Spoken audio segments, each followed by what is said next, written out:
Go on, put them up. Let's have a punch-up. I've been thinking about war. Well, everyone keeps talking about war, don't they, at the moment? Oh, is there going to be a war? Are we going to be conscripted? Have we got to go and do national service? And what kind of war would it be? Not quite sure, really.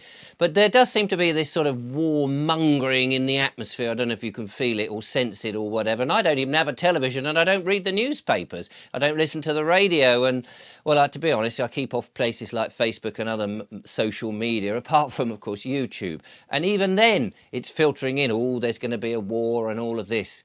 And I thought to myself, well, why would there be a war? Who is it good for? Of course, it would be very handy if we were to have a war at the moment, because in America, for example, they wouldn't want Donald Trump to get back in, would they? Because they're a bit worried about that. If there was a war, they could stop the elections in America. That would be quite handy. And over here, if there was a war, well, it would distract everybody from all the corruption that's coming out. After all, that certain medical intervention that was forced on so many people, where people have been snuffing it rather rapidly or have been extremely badly injured, people will be going, oh, we haven't got time to muck about with all of that, and look at your poor little problems with people, you know, granny dying, or your son, your footballing son dying, or anybody just keeling over, because we've got to fight this war, because, oh dear, there's this terrible battle that needs to be fought, because if we don't, they'll annihilate us.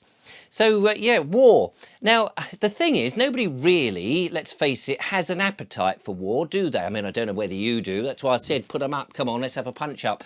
You know, you can have a nice little punch at the back of some pub on some late Saturday night with somebody who's looked at you a bit sort of dodgy. But do you really want to go to war with a superpower? For example, I don't know, let's just think there are many people that you could go to war with, but people that have been thought about is, oh, I'm rushing to think of the idea of a country. It'll get there. Oh, Russia. Yeah, let's talk about that then. Let's say it was Russia, just for the sake of argument, you know, because what are the chances of us actually picking about little island us, maybe, you know, working with another country and supplying arms and men and personnel and aircraft like, I don't know, F-16s, that sort of thing, that would be very difficult for another country just to quickly learn how to fly and manage and maintain. You probably need British forces to do that, who understand the details of it all. So, you know, if you've got those and they're being aggressive,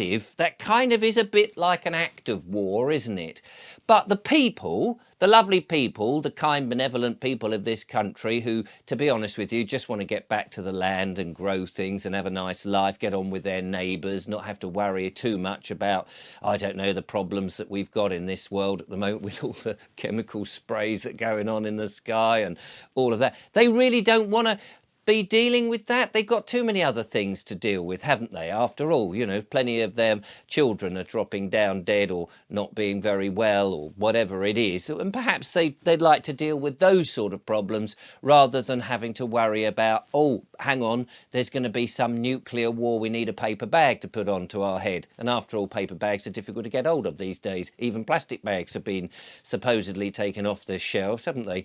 So I don't think people would want to go to war, except, do you remember, oh, a few years ago now, there was an event, if only I could remember what it was called.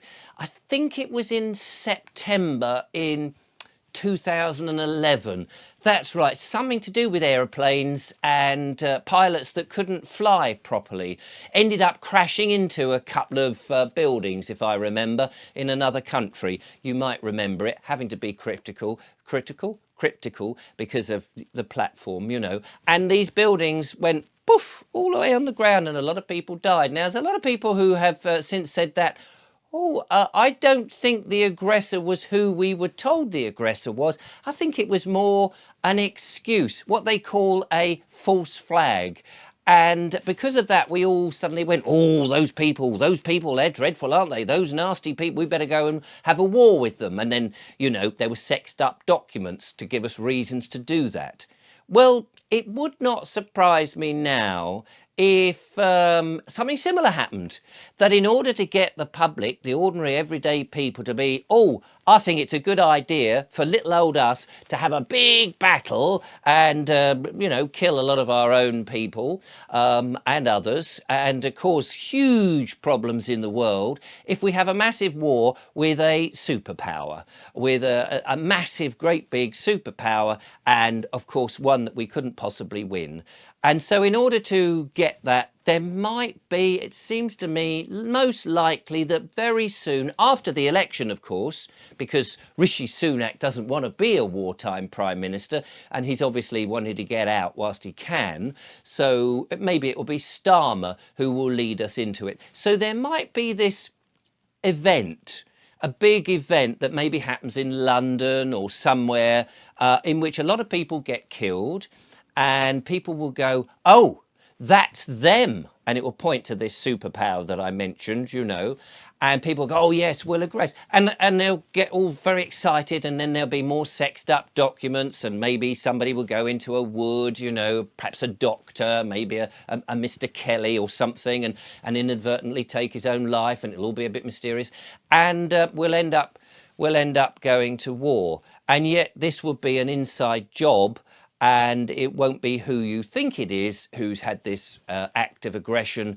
It will be, of course, the government trying to persuade us these are the reasons why we, men and women of this country, have got to drop our pitchforks and our ploughs and our normal quiet way of life and put down our relaxing pipes and pick up AK-45s or Exocet missiles or F-16s, whatever it might be, and put boots on the ground and go and fight a pointless war.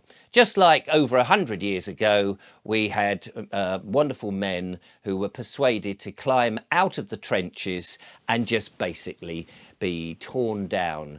And it's very useful, though. Got to feel sorry for the bankers because, you know, they'll be financing all of this, and so they'll make a lot of money out of it, won't they? Of course they will, because they always do when they finance wars, and that will be really for their benefit. So war, who is it good for? Not for you and me, is it? So be aware, there might be a false flag happening anytime soon, and it won't be what you think it is, or what you're told it is.